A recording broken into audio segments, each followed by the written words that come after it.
E aí, pessoal, bom dia para vocês. Faltam 4 minutos para o meio-dia e hoje eu vou fazer uma live muito importante. E você que é jovem, é importante você chegar, você entrar, para que você possa entender muitas coisas que nós vamos falar hoje aqui, né? O pastor Jonei já está aqui e a gente vai estar conversando com ele a respeito de um assunto muito importante que interessar todo mundo que está nesse momento, né, de tantas coisas que a gente vive, de tantas... Bom dia, Dionei, tudo bem? Bom dia, Bispo. Tudo bem com o senhor? Tá me ouvindo Tudo bem? jóia, estou te ouvindo bem. Ah, Estou que bom. esperando, nosso pessoal está chegando aí. E aí, como é que tem sido a pandemia aí, Dionei? A pandemia, olha, com o Covid eu não tive nenhum problema até agora. Mas a gente hoje eu estou em Joinville, né? Meu Tem pai, Joinville? isso, meu pai foi internado, mas não é por causa do Aham, Covid, não. É outras, aham. outras, outras complicações. E a gente está dando Hum. aqui um suporte para ele. Entendi. Então, mas está tudo caminhando bem, graças ao bom Deus, como sempre, né? Deus cuida da gente de todas as formas. É verdade. Nós vamos conversar hoje sobre um assunto muito importante hoje no Brasil, né? Que acontece em várias partes do mundo, né? É sobre a Bíblia, né? Sobre a Sim. palavra de Deus em si. E eu coloquei ontem um chamado um pouquinho mais simplificado para o pessoal entender do que nós vamos falar. A Bíblia é um livro que está certo ou não está, né? E então o termo teológico, né, desse texto é a inerrância da palavra de Deus, né? E hoje Exato. no Brasil surgiu muitos factoides, né? Muitos iluminados que não frequentaram nem escola dominical e não conheceram os fundamentos básicos da fé cristã. E eu estava ouvindo um deles essa semana, numa pequena livezinha que ele fez ali, mas que eu não assisti o restante. Mas ele falou que ele estava tomando um café lá e teve uma inspiração lá durante Um tomando esse café. café aí, ou seja, um besterol em cima do outro, né? E isso tem levado muitos jovens a, a, a entenderem, né, um evangelho diferente daquilo que a Bíblia ensina, daquilo que é o evangelho verdadeiro, né? Sim. Eu estava vendo sobre isso, né? Inclusive, numa primeira versão da Bíblia, o próprio Lutero ele não incluiu o livro de Tiago, né? Ele incluiu o livro de Tiago numa Ele chamou, segunda chamou de carta de palha ainda. de carta de palha, exatamente. Ou seja, ele incluiu numa segunda parte. E por isso que eu fiz questão de estudar o livro de Paulo, que nada tem a ver com obras, mas tem a ver com graça de início, meio ao fim. Sim, Apenas Paulo, desculpa, Tiago apela Tiago. para aquilo que nós apelamos hoje, que fé sem fruto é, É uma é, é, fé a morta. figueira, é a figueira que Jesus, quando foi procurar fruto, não encontrou, né? Então, começando a nossa conversa de hoje, Johnny, vamos para a Bíblia. Ela é um livro em que você pode confiar 100%. Ela não erra, Vamos lá. ela é inerrante. Primeiro lugar, essa live, esse tema é bem propício, né? Porque domingo passado foi o dia da Bíblia. Foi o dia da Bíblia, Foi o dia da exatamente. Bíblia. É o dia da Bíblia. Exatamente.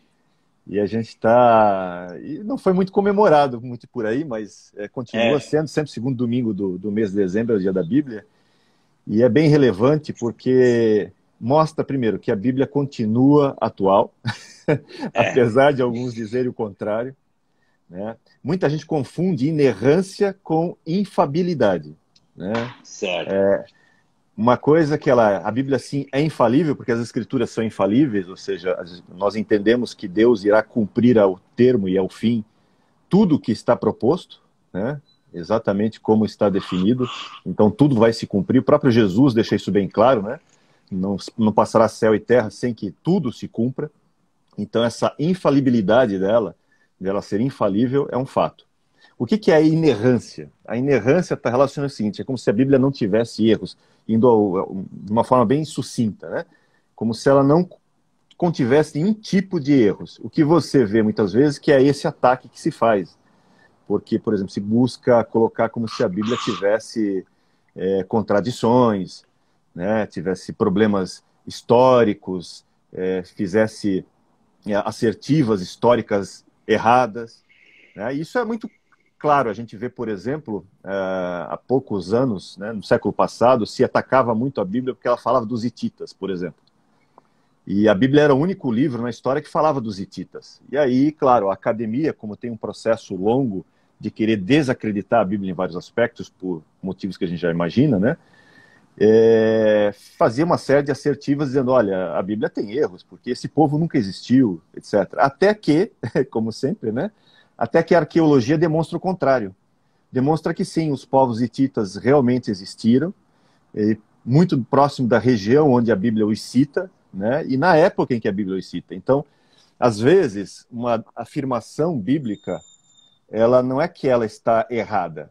Na verdade, às vezes o mundo não descobriu ainda, né, as evidências que ela já afirma e que ela já comprova. Isso a gente vê ao longo dos séculos, não precisa ir muito longe. Ao longo dos séculos isso vem se reafirmando, né, em relação à Bíblia. Então, claro, existem questões da inerrância que a gente precisa entender, que a inerrância, a gente costuma dizer que nos autógrafos, né, os livros originais, eles não contêm nenhum tipo de erro ou contradição. Mas sim, eventualmente você pode ter nas cópias algum erro de copista, algum erro de tradução, uma escolha, por exemplo, errada de algum pergaminho, que aí pode gerar algum problema, ou até uma forma de tradução, né? Você pode escolher, por exemplo, uma palavra e ela tem várias traduções possíveis, e você pode, como tradutor, e você edita uma Bíblia, por exemplo, em português, a NVI, ou qualquer outra, né, a NVT agora, e tantas outras, de repente pode escolher um termo que acaba não coadunando com uma outra passagem bíblica e dá a falsa impressão de uma espécie de contradição, mas ela é uma aparente contradição, não que seja uma real contradição. E o que as pessoas abordam como contradição, vou citar um exemplo. Por exemplo, se eu não me engano, o livro de Lucas, ele relata a história de um cego de Jericó, né? E Mateus relata 2 cegos. E o que as pessoas não entendem é que os evangelhos, 4 evangelhos, são narrativas históricas, não é? Então, um complementa o outro, né? Eles não são obrigatoriamente um dizer que o outro. O ponto de vista da história, se eu for contar uma história a respeito da nossa live hoje, eu vou contar de um jeito, você vai contar do teu jeito. Mas, no fundo, nós estamos contando a respeito das mesmas coisas, né? Então, as pessoas pegam muito nisso, e depois eu vou entrar em assuntos um pouquinho mais profundos contigo, mais pesados. As pessoas tentam usar esses termos do tipo para pôr em descrédito a Bíblia, né? Exato, exato. E não é só isso, por exemplo, também um outro caso clássico são os 2 anjos. Era um anjo, eram 2 anjos. Quantos anjos eram na hora da ressurreição? Mas isso que aparenta ser uma contradição, na verdade, é um ponto a favor da Bíblia, porque você tem pessoas distintas fazendo relatos do seu ponto de vista, como o senhor mesmo colocou, que eles se complementam. É a mesma coisa, por exemplo, que faço uma viagem a Floripa agora, e na minha viagem eu relato que Floripa tem 2 pontes. Mas não tem 2 pontes, são 3 pontes. Mas na minha perspectiva, só 2 delas são úteis, né? Então só as 2 que você tem o tráfego do dia a dia. Mas outra pessoa vai lá, visita Florianópolis e diz assim, eu visitei Floripa e são 3 pontes, né? Só que uma delas é mais assim, uso alegórico, digamos assim, né? Mais figurativo, é mais para turismo, não efetivamente para um trânsito pesado. Então é uma perspectiva de como você encara, né, o que você está vendo, o relato que você está vendo. Mas nem eu e nem essa outra pessoa que fizesse o relato estariam errados. Tudo depende do ponto de vista que a gente está colocando nesse caso. E como é um relato testemunho, né, esses testemunhos da Bíblia se complementam, na verdade. Eles vêm até mostrar que realmente são relatos distintos e que não houve uma manipulação do texto para tentar fazer com que a Bíblia fosse, né, um livro construído a partir de mãos humanas, mas na verdade você vê que é uma orientação divina nesse processo, e a própria Bíblia reafirma isso, né? E a narrativa histórica, ela é tão cruel, né? Eu digo assim, porque eu lembro da família de Rockefeller. Eu abordo Rockefeller a partir de John David Rockefeller, perfeito? E eu conto a história que ele foi dizimista. No entanto, se você pegar aquela, não sei se lembra daquela pilha de DVD, que a família Rockefeller é satanista, são os principais Illuminati, e que são os caras que estão destruindo o mundo. Quer dizer, são narrativas que se constroem na história para que as pessoas possam pôr em descrédito aquilo que de fato e de origem verdadeiramente começou, né? E isso é uma estratégia que eu digo marxista cultural para que se derrube a credibilidade da palavra de Deus, né? Existe um processo que já vem há séculos, né? Principalmente ele ganhou muita força no século XIX e XX, que a gente chama do método histórico crítico literal, né? E esse método ele busca transformar a Bíblia num livro de religião como as outras, um livro qualquer que não tem nada de sobrenatural, ou seja, ele vem buscando tirar o sobrenatural de Deus do texto, né, os milagres e muitos outros eventos, no sentido de tentar tirar da Bíblia o seu poder, né, a sua divindade, digamos assim. E esse processo não é novo, ele vem sendo construído ao longo dos séculos. Por exemplo, eu tenho um livro, para quem gosta de estudar esse assunto, né, esse aqui, ó, chama-se Politização da Bíblia. Tá invertido aí, mas tudo bem. Ótimo. Politização da Bíblia. É um livro de 800 páginas, mais ou menos, e ele conta o quê? As raízes do método histórico crítico e a secularização da escritura do ano 1300 ao ano 1700. Então ele vai passar aqui por uma série de eventos que aconteceram, filósofos e tudo mais, mostrando que esse processo de secularização da Bíblia, mesmo com a reforma, ele ainda ganhou força, apesar da reforma, né? E aí o que acontece? Foi tirando-se aos poucos esse poder da escritura na academia, obviamente, né? Porque a escritura e a palavra têm poder por si só, nós reconhecemos isso, mas o mundo tenta fazer isso, desconstruir o texto, para quê? Para justamente atacar a autoria da Bíblia, por exemplo, dizer não foi Moisés que escreveu os 5 primeiros livros, e começa a atacar, por exemplo, as datas dos evangelhos. Ou seja, você começa a usar de métodos humanos para atacar os textos. Claro, existem coisas boas nesse método? Sem dúvida, nós podemos refinar muitas coisas usando o método histórico crítico. Mas ele tem um viés, como o senhor mesmo falou, existe um viés humano aí, no sentido de buscar o quê? Existe uma agenda para tirar a fé, para desconstruir a fé. E aí o que acontece? Ela usa muitas falácias, né? Vai se usando uma série de alegações que elas não têm fundamento, ou alegações que, na verdade, buscam só trazer confusão, né? São alegações que aparentam sabedoria, mas elas só têm um interesse, trazer confusão. Porque se você traz confusão, você tira e lança uma pontinha de dúvida. Com a pontinha de dúvida, se faz a festa, né? A gente vê o próprio caso de Satanás. Satanás ataca Jesus na tentação, né? E Jesus, para fazer o quê? Para pôr em dúvida Jesus em vários aspectos, e Jesus responde com a palavra. Então, só o fato de Jesus usar a palavra já denota, né, o poder que a própria palavra tem, porque em todas as 3 tentações, as 3 provações, em todas elas, ele sempre responde com a autoridade da palavra. Nunca ele discute, e nem o próprio Satanás discute a palavra, o que é muito interessante no texto. Exato. Inclusive, foi a pegadinha aonde ele derrubou Eva no Éden, né? Foi. Porque Eva, ele foi desconstruindo, na verdade, o que havia sido falado Deus havia falado para Eva. De todas as árvores do jardim, vocês podem comer. Vocês não podem comer da árvore do conhecimento do bem e do mal. Lá ele já diz, ó, vocês já não podem comer de todas as árvores. Ou seja, o rei do exagero sempre foi Satanás, não foi? Ele faz o que a gente chama de ataque ad absurdum, né? Ele vai ao absurdo do ataque. E é interessante essa questão de Eva, por exemplo, que ele chega e pergunta isso. A gente vê que a ordem de não comer do fruto que está no centro do jardim era do Adão.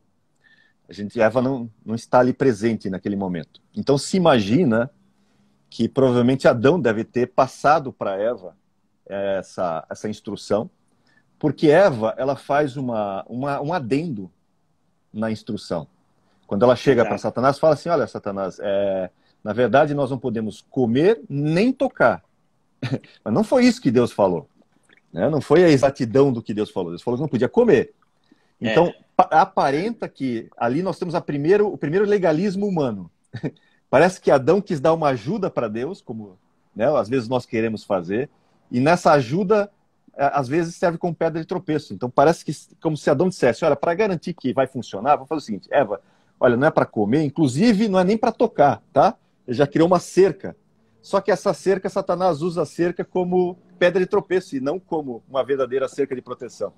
Então, e aí mostra mais uma vez, né, que a exatidão do texto bíblico e da palavra de Deus é fundamental. Qualquer distorçãozinha mínima, às vezes, pode gerar uma confusão ou pode ser usado como uma pedra de tropeço, como foi o caso de Eva, que foi enganada. Enquanto que Adão não foi, né? Paulo, quando fala para Timóteo, deixa bem claro, olha, Eva foi enganada, mas Adão não. Adão sabia o que estava fazendo. Agora, como é importante uma coisa, né? Se tu pegar os atuais hereges, eles são sofisticados nas suas heresias, né? Se você pegar, e eu vou citar nomes, porque isso tá dentro ganhando força. Tá ganhando força e tá público. Isso tá público, tá? Quando o Ed René ele fala de contextualizar, de atualizar a Bíblia, né? Quer dizer, ele usa uma palavra sofismática, né? Exato.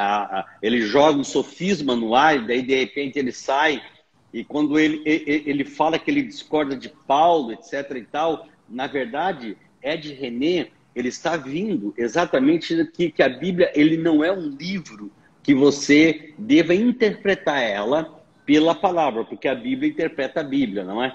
Exatamente.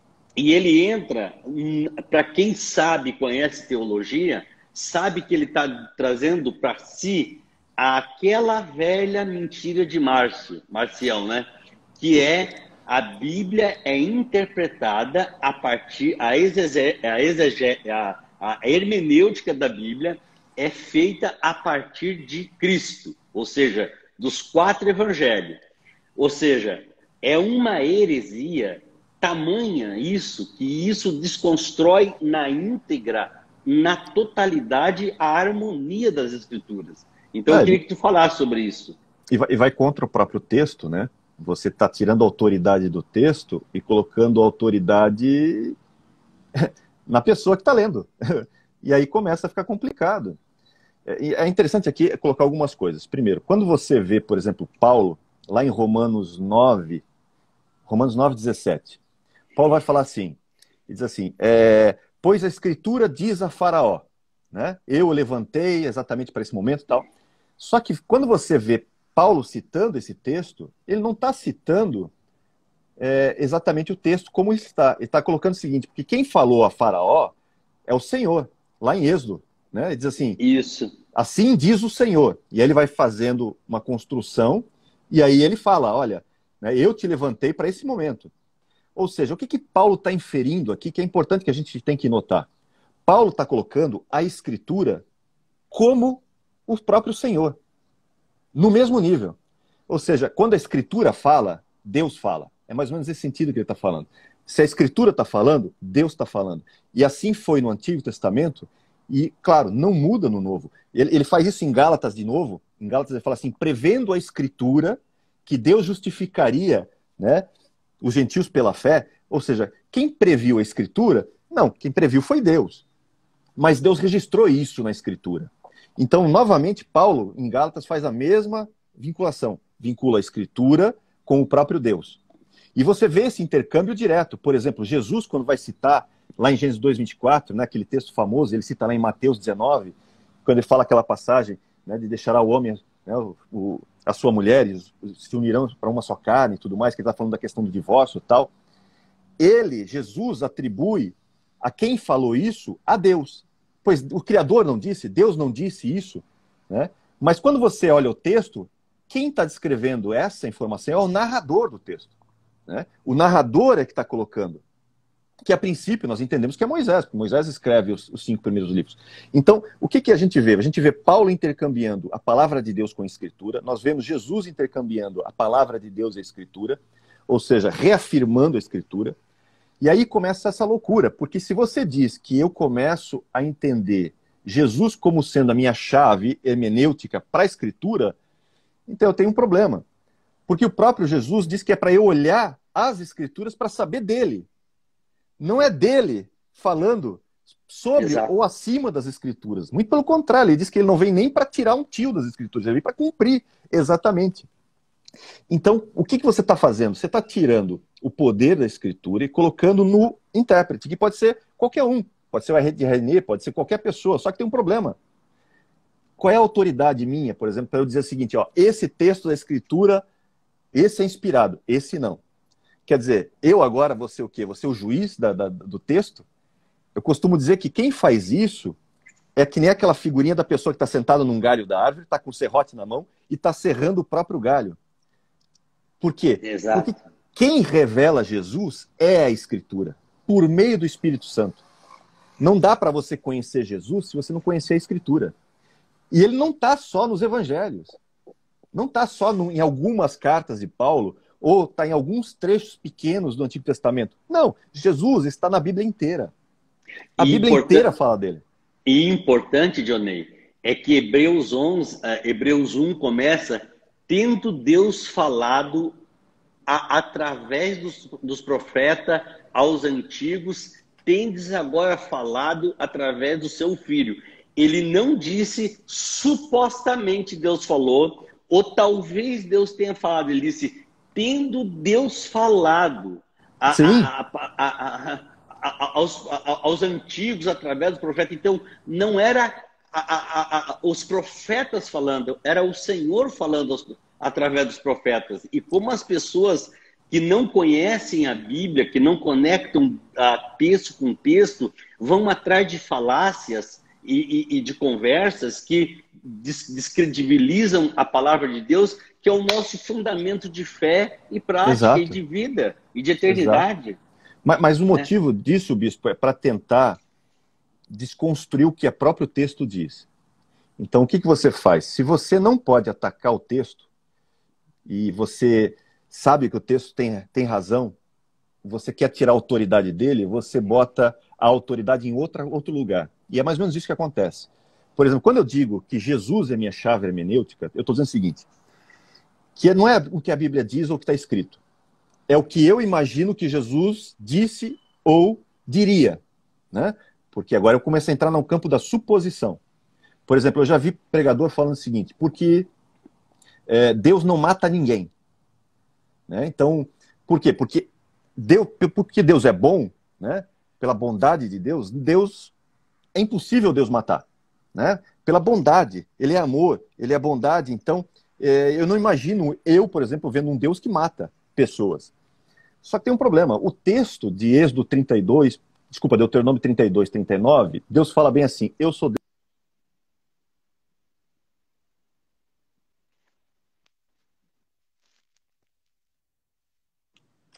Eu faço viver, e não há quem possa escapar das minhas mãos. Ou seja, você está colocando e criando, às vezes, um Deus à sua imagem e a sua... Enquanto que, na verdade, o Deus verdadeiro, né? O Deus verdadeiro já disse o que ele faz. Ele já disse quem ele é, qual é o seu caráter.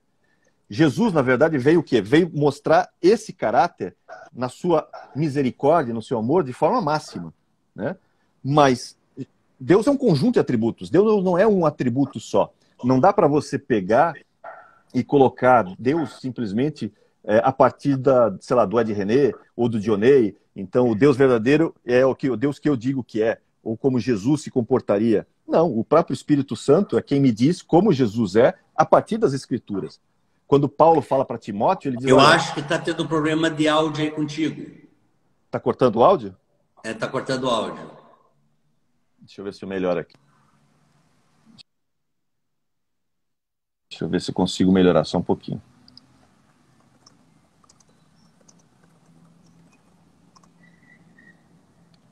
Só um pouquinho. E agora, tá bom? Estão ouvindo, pessoal? Dá ok aí se voltou para vocês. Dá para ouvir? Tá ouvindo bem? 1, 2, 3, testando. 1, 2, 3. Alô? Eu estou ouvindo bem. Ok, então tá bom. Deu certo. Continua. Então tá. Então, essa ideia de você, né, essa ideia de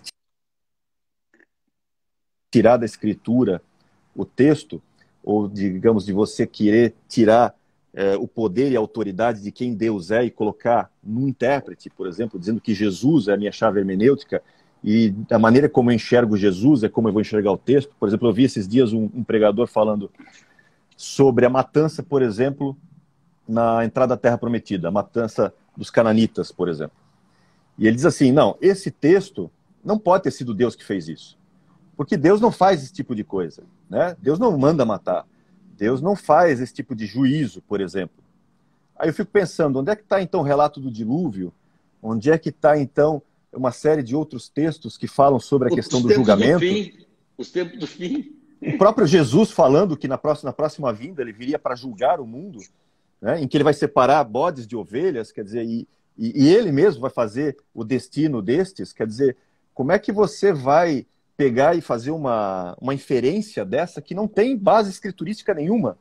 É baseado só no meu achismo, só num Deus criado à nossa imagem e à nossa semelhança, quer dizer, não a partir do texto. É o texto que me diz quem Deus é. É o texto que me diz os atributos de Deus. E é o próprio texto, porque Deus não se converteu na cruz, como muita gente pensa. Parece que tem gente que pensa que Deus só se converteu na cruz, que antes da cruz ele era, né, um Deus malvado. Gente, é porque as pessoas fazem isso porque elas não sabem ler o Antigo Testamento. Se a gente lê direitinho o texto, se você olhar o texto com os olhos do Espírito Santo, você vai ver que é graça de Gênesis capítulo 1, versículo 1, até Apocalipse 22, no último versículo. É graça de ponta a ponta da Bíblia. É amor de ponta a ponta. Claro que existe julgamento, claro, porque existem escolhas. O próprio Jesus diz, né, não temei aqueles que podem matar o corpo. Antes, temei aquele que não só pode matar o corpo, mas pode jogar a tua alma no inferno. E ele não está falando de Satanás ali. Exato. Porque Satanás, inclusive, quer fugir do inferno, se ele puder, do lago de fogo. Ele não tem nem poder para fugir disso. Ele é lançado. Tiago diz que o justo juiz, que é Deus, é quem lança no lago de fogo. Então, Jesus está dizendo, se você tem que temer alguma coisa, tema ele, né? Nesse sentido, no julgamento. Mas ele nos deu um escape. Cristo é o nosso escape. Então, mas isso está na Bíblia direto. Você vai ver, né, na questão do dilúvio, teve escape para quem achou graça diante do Senhor, para quem buscou a graça. Você vai ver em vários textos ao longo da história, né, onde Deus se manifesta de forma graciosa. A graça, ela está desde o Antigo Testamento. O que vem com Cristo é graça sobre graça, ou seja, é uma graça a mais de uma graça pré-existente já. E aí o que acontece? Você não precisa desconstruir o Antigo Testamento para querer colocar como se fosse um Deus mau e um Deus bom. Não, gente. Sempre foi o mesmo Deus. O próprio Jesus deixa isso claro. O próprio Jesus infere que o Deus do Antigo Testamento é o Deus a quem ele está servindo, né? E as palavras que ele está colocando. Ele mesmo, Jesus cita Abel. Né? Tem gente que discute, não, porque Gênesis 1 a 11 é uma mitologia. Aquilo nunca existiu. Então nós temos um problema, porque Jesus cita Abel. Né? Jesus cita Noé. Uhum. Fala sobre as questões do dilúvio, né? E faz comparativos. Isso. Jesus vai citar outros textos como Sodoma e Gomorra e vai comparar ainda, olha, quando Sodoma se levantar, essa geração aqui vai ser julgada por eles. Porque se tivesse feito os milagres que foram feitos aqui, tivesse feito lá, eles não tinham se perdido. Quer dizer, você vê uma série de eventos históricos que Jesus usa o próprio texto bíblico e diz que isso realmente aconteceu e assim o foi. A própria criação, quando Deus os criou, homem e mulher, está inferindo Adão e Eva ali. Quer dizer, se eu começo a negar a historicidade do texto, eu estou indo de encontro com o que Jesus falou. Quer dizer, eu estou dizendo o seguinte, Jesus não sabia o que estava falando, então? Então Jesus realmente, se Jesus é a chave hermenêutica e ele está dizendo que tudo isso existiu, eu estou indo contra o que Jesus falou. Quer dizer, que loucura é essa que nós estamos? Que geração doida é essa que nós vivemos? É uma geração tão louca. Ontem eu estava ouvindo uma das... Eu estudei para a gente ter esse momento aqui. Eu estava ouvindo e eu vou insistir como Jesus, como chave hermenêutica da interpretação da Bíblia, né? A baboseira que os caras falam. Eles falam que aquilo que tiver de acordo com os 4 evangelhos, eles concordam com Paulo. Se tiver em desacordo, eles não concordam com Paulo. Aí eu volto para a interpretação da Bíblia. Claro que nós entendemos os princípios ensinados por Jesus nos 4 evangelhos. Sim. Mas ninguém vai negar também que os 4 evangelhos são 4 livros históricos. Sim. E Atos são livros históricos e que eles não fundamentam doutrinas, não é? As cartas, Paulo explicou os evangelhos, né? Mas o que eu mais me impressiono é a maneira sutil com que eles agem, né? Então, não, se não está de acordo com o que Mateus falou, com o que foi falado em João, eu estou em desacordo com Paulo. E eles usam muito a terminologia assim, ó, do tipo assim, Paulo concordava com a escravidão. Mentirosos. Mentira. Paulo...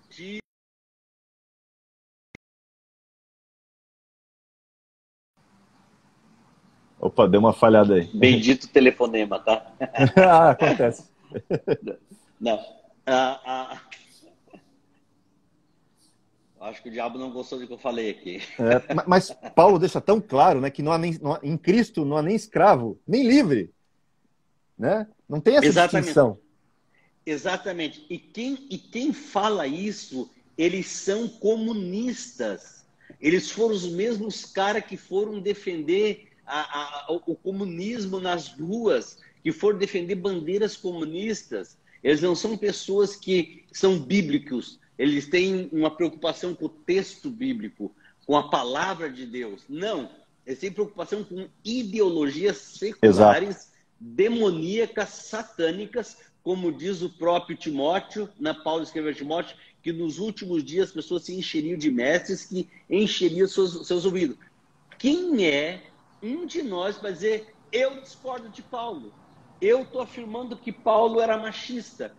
Pô, aonde você viu um cara que disse que marido, amai vossas mulheres como Cristo amou a igreja?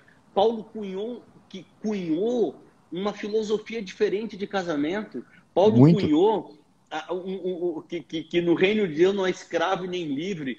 Tiago falou que como é que vocês recebem o irmão com joia e dão pompas para ele e não tratam o pobre igual? Ou seja, a Bíblia é o maior livro revolucionário que uma sociedade pode ter, na minha opinião.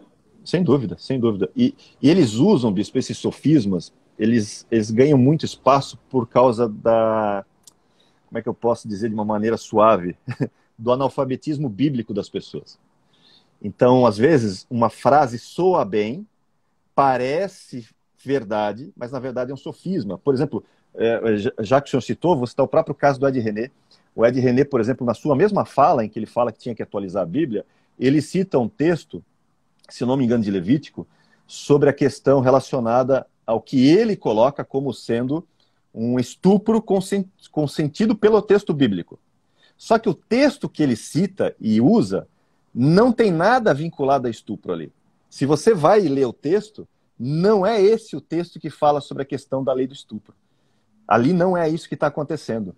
Então ele está usando o quê? Está usando sofisma, está usando o analfabetismo bíblico, está usando as pessoas que não buscam, né, analisar o texto para ver realmente se aquilo que a pessoa está falando tem sentido ou não.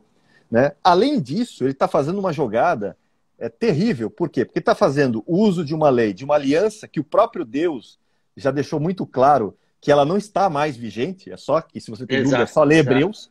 Né? É só você pegar Hebreus e ler novamente, porque agora é a lei de Cristo. Houve, né, um upgrade nessa lei, não é mais a lei de Moisés, é a lei de Cristo, a qual estamos debaixo. O próprio Paulo deixa isso claro em Gálatas 6:2, em 1 Coríntios 9, se não me engano, 21, 22, ou 22, 20, 21.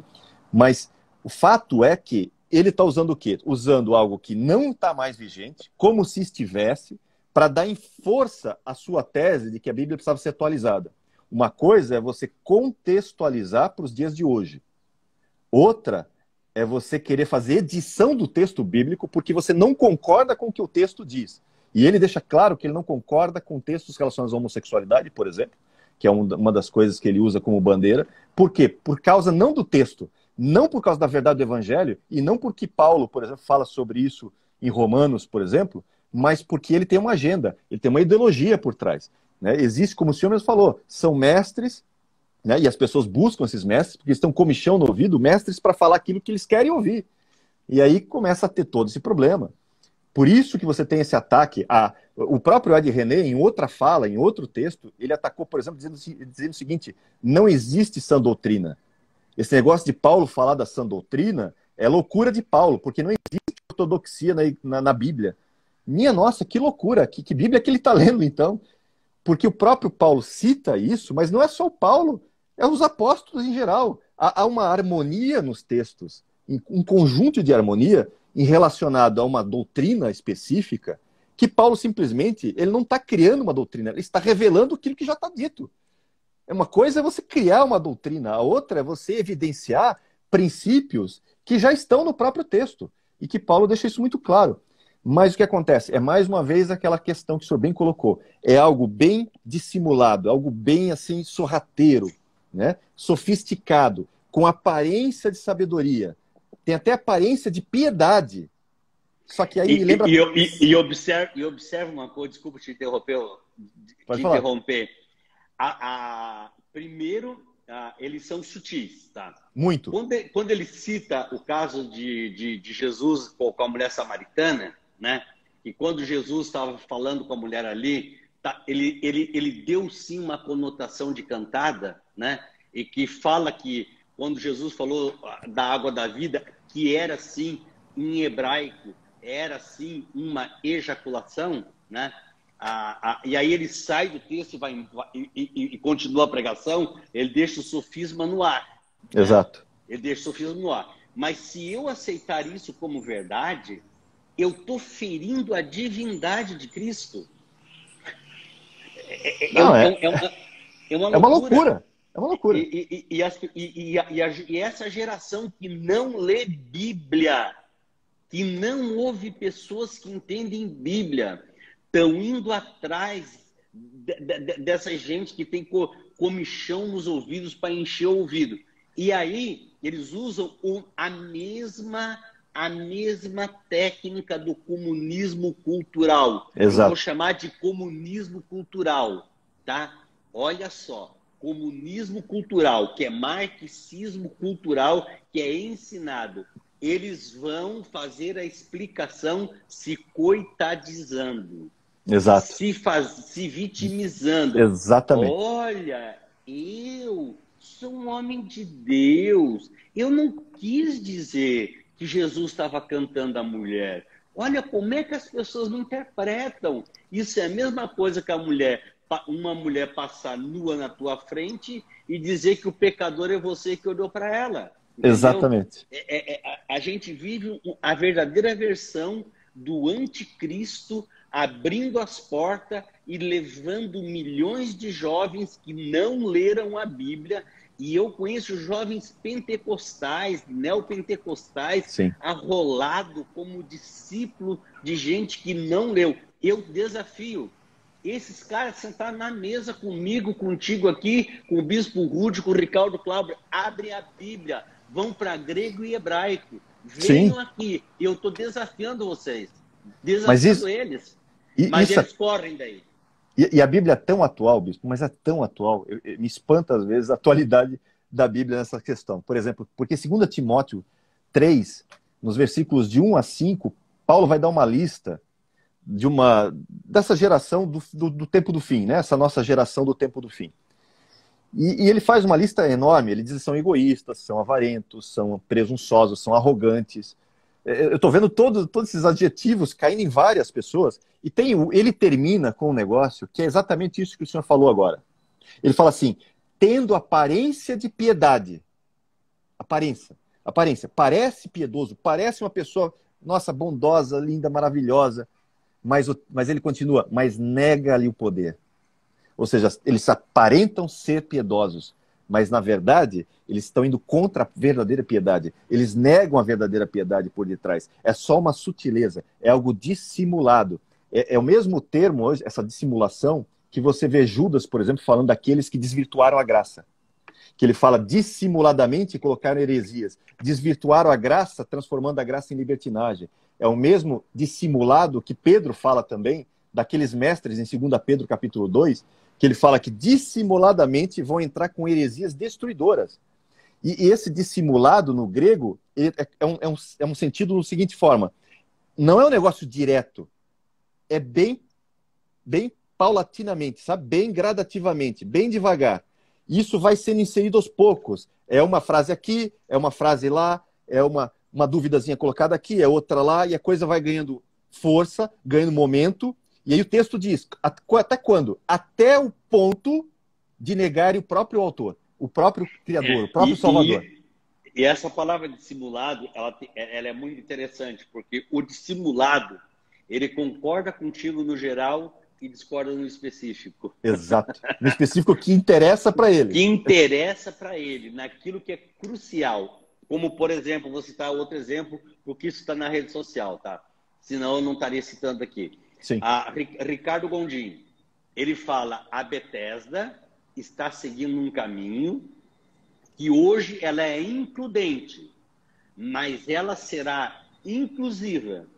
Inclusive, ela aceitará, como membros da igreja, grupos LGBTs, sem que isso tenha se passado por um momento de transformação, porque igreja que não acolhe não é uma igreja que ama. Ou seja, o cara pega a palavra amor, ele dá uma conotação totalmente diferente. Exato. E ele nega o que Paulo fala em Coríntios, o que Paulo fala em Romanos, e o que a Bíblia, o que João fala em Apocalipse. Fora ficarão quem? Estão tão explícito, ou seja, em nome do amor, eu aceito toda e qualquer baboseira, toda e qualquer coisa como doutrina cristã. E é isso que eu vejo que essa geração que não entende de Bíblia, eu bato aqui, não entende de Bíblia, porque um deles pregou uma mensagem, eu liguei para ele e desafiei, senta aqui que eu te desafio, bota a tua mensagem, eu desconstruo a tua mensagem. Senta aqui com quem sabe, com quem conhece, cara. E vem bater com quem conhece. Assim como eu desafio esses sapientes, esses sabichões, a virem aqui a sentar com nós e abram a Bíblia, no grego Sim. e no hebraico. E vamos ver o que está escrito lá. Porque nós estamos vivendo a verdadeira princípio da baderna cristã. Mas nós vamos manter esse estandarte da inerência da palavra, infabilidade da palavra. A palavra é a palavra de Deus. Jesus transforma o homossexual, Jesus transforma o pecador, e nós não abriremos mão em nome de uma hipergraça e de uma graça barata que muita gente está querendo plantar no nosso meio hoje. Eu gosto de uma frase de C.S. Lewis, num dos seus livros, que ele fala assim: o dia que transformarem o amor em um Deus, vamos ver os demônios agindo na Terra. E ele tem razão, porque é isso que a gente vê hoje. Você pegou um atributo de Deus, e colocou o atributo no trono. Perfeitamente. A gente vê isso muito claramente, por exemplo, em dois extremos. Por exemplo, o extremo do legalismo. O que é o extremo do legalismo? É você pegar um atributo de Deus, a santidade, e você pegar a santidade e colocar no trono. E você não enxerga mais nenhum dos outros atributos. Você só enxerga a santidade. Aí, quando Deus age com amor, você diz, não pode ser Deus, porque Deus é santo, não se mistura. Quando Jesus se sente como um pecador para passar a mensagem, para trazer uma mensagem de transformação, diz, não pode. Imagina se eu vou me misturar com pecadores, porque Deus é santo, não se mistura. Então, não entende o espírito da letra nesse sentido. A mesma coisa o amor. Se eu boto o amor no trono... E tira o resto? E tira o resto, eu não vou entender o juízo, por exemplo. Eu não entendo o juízo. Como é que é um Deus que julga, um Deus que mata, um Deus que fere?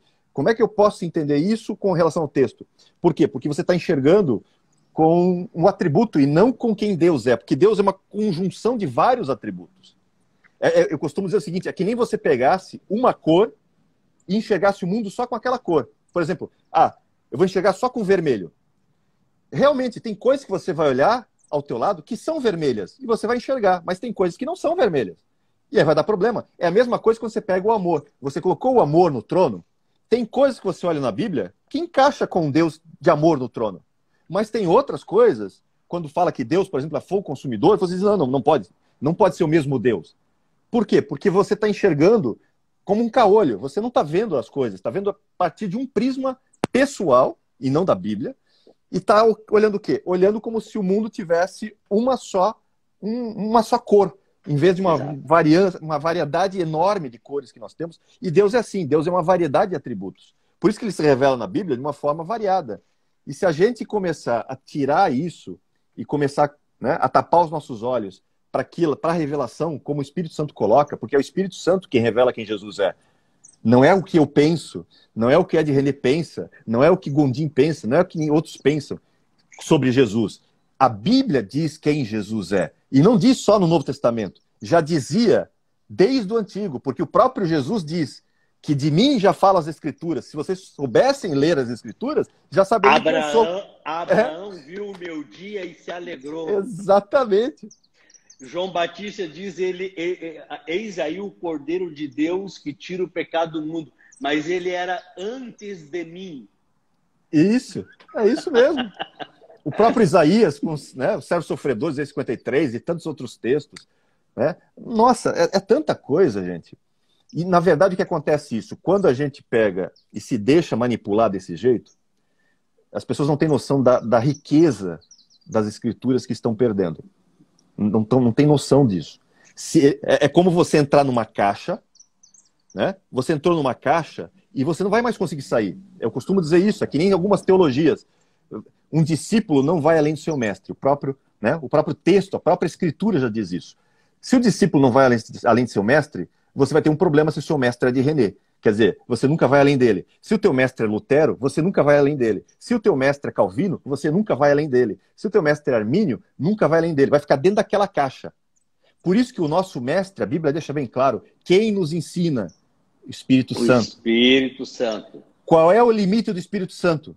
Não tem limites. Ele pode te levar aonde você permitir. Agora, se você ficar dentro da caixa e não quiser sair da caixa, você está preso. E vou dar um exemplo bem clássico. Pedro em Atos 10.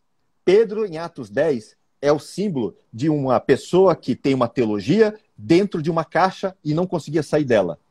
Por quê? Porque está na hora de levar o evangelho aos gentios e Deus está dizendo, Pedro, né, mata e come. E Pedro diz, Senhor, imagina, eu não vou comer, nunca comi nada impuro. Deus tem que falar com ele várias vezes para dizer, Pedro, sai dessa caixa, Pedro. Eu não te botei aí, a caixa é maior, o negócio é muito maior. Você botou um limite que eu nunca botei. Sai disso, Pedro. Vem, vamos ver. Deixa eu te levar até Cornélio e você vai conseguir entender. O próprio Deus teve problema para tirar Pedro da caixa. Agora imagina nós, se nós começarmos a dar ouvido para certos mestres ou para certas teologias e acabamos entrando numa caixa da qual nós não conseguimos mais sair. Aí nem o próprio Deus, às vezes, chega para a gente e fala, vamos sair dessa caixa, vamos pensar de uma forma melhor e maior, e diz, não. Calvino, Armínio, Wesley, Lutero, Ed René, né? Esses são os meus mestres. Se ele disse que é isso. Não vem me confundir, Espírito Santo, e me levar mais longe. Olha que loucura que nós chegamos. Olha a doideira que nós chegamos. Deixa eu ampliar essa ressonância dessa caixa, tá? Eu vejo hoje primeiro o quanto as pessoas são rasas, né? E eu vou entrar no campo da santidade agora, né? Há uma boa intenção dos irmãos que se legalistas sobre a santidade, assim que eu acredito que é uma boa intenção no propósito do amor. Sim. Mas o que você começa a entender é que eles não entendem nem o que é o amor e nem o que é a santidade. Porque, verdade. Meu Deus, quando você vai começar a ler a Bíblia, tu vai começar a ver a Bíblia permeada da santidade de Deus. E essa santidade, ela é transferível, não é? Ela não é um atributo que não é transferível. É um atributo que Deus tem e que ele transfere ao homem. E Deus dá ao homem. Então, nós nos tornamos participantes, né? Participantes dessa graça maravilhosa e dessa santidade também. O amor também é um atributo transferível, só que nós não somos amor. Deus é amor na sua essência, mas Exato. É um atributo transferível, né? Falar em línguas é um dom dado por Deus, não é? É um dom que Deus traz para a gente. Então, o que as pessoas não entendem, e não entendem mesmo, é que a caixa de ressonância é muito grande. Gente, entenda uma coisa, Se Jesus é a chave hermenêutica da Bíblia, nós desconstruímos a Bíblia. Exato. Você não pode brincar com isso, não. É desconstruir a harmonia dos 66 livros. Quando eu digo que eu concordo com Jesus e discordo de Paulo, o mesmo Espírito que inspirou Jesus é o mesmo Espírito que inspirou Paulo. Exato. E é isso que as pessoas não estão entendendo. Eu estou desconstruindo a integralidade da Bíblia. Eu estou desintegrando a Bíblia. Então, quer dizer, eu vou fazer igual o Marcião lá no início da igreja. Eu vou picotar a Bíblia. Picotar a Bíblia. Fazer uma Bíblia, fazer igual o Testemunho de Jeová, botar a Bíblia do jeito que eu quero. E esse é o grande problema hoje que as pessoas estão vivendo. Falta de embasamento bíblico nas coisas. E volto aqui. Eu desafio eles, todos eles. Se quiser que a gente vá a São Paulo, vamos a São Paulo, a Curitiba ou a Curitiba, aonde quiser. Nós vamos abrir a Bíblia no grego e no hebraico e vamos ver quem tá com a razão. Vamos fazer uma mesa redonda transmitido via YouTube, não tem problema. Vamos buscar nos originais. É verdade. As pessoas vão lá buscar nos originais para quem não sabe ler nem o português. Não sabe nem ler o português, né? Então, é mais ou menos isso. Eu fico furioso porque as pessoas dizem, tá? E aí eu quero encerrar a nossa live e quero te dar a tua última palavra, tá? As pessoas dizem, tá vendo como eles estão com raiva? Se eu estou com raiva, eu não estou com raiva aqui. Tu não tá com raiva. Nós estamos rindo. Nós estamos desafiando eles virem aqui. Nós estamos desafiando a compartilhar e a entender para onde nós estamos indo. Mas eles sempre atribuem, não, eles estão com raiva. Só que, pela verdade do Evangelho, Pedro diz que até no soco ele saiu com Pedro. E foi para a pancada com o próprio Barnabé. O próprio Jesus fez uma azorrague pelo zelo. Lembra quando ele vai nos mercadores e ele chicoteia os mercadores? O próprio Jesus fez isso. Cheio do quê? Do zelo da casa do Senhor, do zelo da sua palavra. Então, é uma loucura você querer colocar textos e querer, como você mesmo colocou, picotar textos, exemplo de Marcião. Nada disso é novo. Eu costumo dizer o seguinte, quem normalmente faz esse tipo de ataque e usa essa questão do amor, por exemplo, é porque não entendeu o verdadeiro amor de Deus ainda. Não entendeu. Geralmente, na verdade, são como crianças. Muitos deles são como crianças. Porque, por exemplo, se você pega uma criança, como é que você ensina amor para a criança? A criança, se você pedir para uma criança definir amor, ela não vai saber definir amor.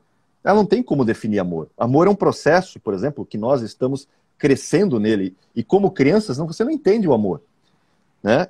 Tanto que a gente costuma dizer o seguinte, você só vai entender o amor de pai o dia que se tornar pai. Você só vai entender o amor de mãe o dia que você se tornar uma mãe. Né? A gente costuma falar isso. E quando você cresce, né, de uma forma saudável e se torna pai e se torna mãe, né, naturalmente você entende o que isso quer dizer. Por quê? Porque a maturidade e a experiência lhe ensinaram o que é esse amor. Né? Coisa que quando você era criança você não entendia. E da mesma forma, eu vejo o que acontece hoje. Muitas pessoas estão querendo entender o amor de Deus, mas são crianças. E como crianças não têm maturidade suficiente para entender esse amor na sua realidade e amplitude. Aí o que eles fazem? Como crianças, eles colocam um Papai Noel. Né? Que o Papai Noel é bonzinho para mim. Papai Noel me dá presente. Papai Noel é legal. Mas só que Deus não é um Papai Noel. O próprio Deus diz, lá em Deuteronômio 8:5, ele fala para Israel, Israel, assim como um pai educa o seu filho, eu educo vocês.